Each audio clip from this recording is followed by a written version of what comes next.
madya darahasa mo ang sa imong katuninungan. Ang sa imong katuninungan. Jesus nakagurangnan sa imo na utob ang panugang kaligtasan kan ikan namundag sa Belen sa pagtubos sa muya. Simbag, madya darahasa mo ang sa imong katuninungan. Jesus nakagurangnan, ika ang paratubos ning kinaban na madarakan panugang kaligtasan. Gabos, madya darahasa mo ang sa imong katuninungan. Huring pamibi. O Diyos na may rakon, buksan mo ang samuyang mga puso, halea ang mga bagay na nakakaulang sa mo, sa maugmang pag-ako ki Kristo. Tanganing mahirasan kami kan sa iyang biyaya, asin makisumaro sa iya, sa aldaw na sa iya,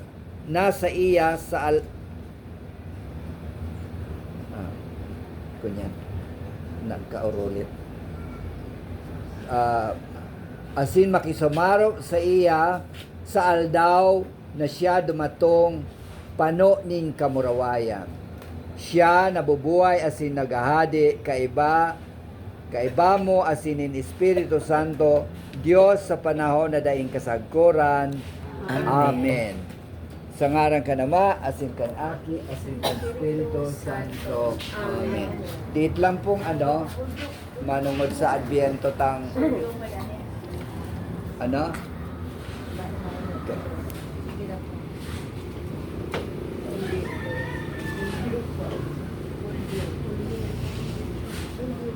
Hulyo pa yan. Papanganap ko. Mayo niya ako. Kaya niya sa hulyo.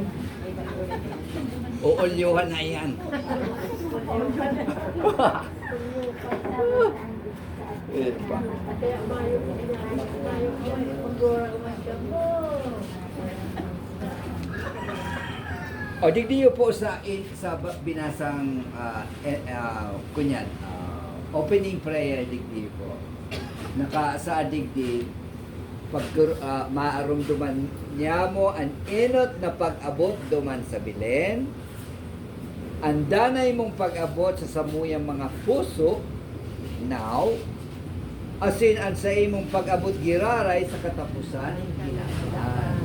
So sinakaagi singunyan sa kamaabot. Yung po yan, pigigirumdum ka. Nag-abot na, pira ng years, nag-abot si Jesus. Pira ng years. Sinabi si Bakmo. 600. Pira ng years. 2024. So, dito manilingawan na sa tuyang kalendaryo na pupuon kan namundag si Jesus. Bahoyo. Oh, dahil ang kalingawan.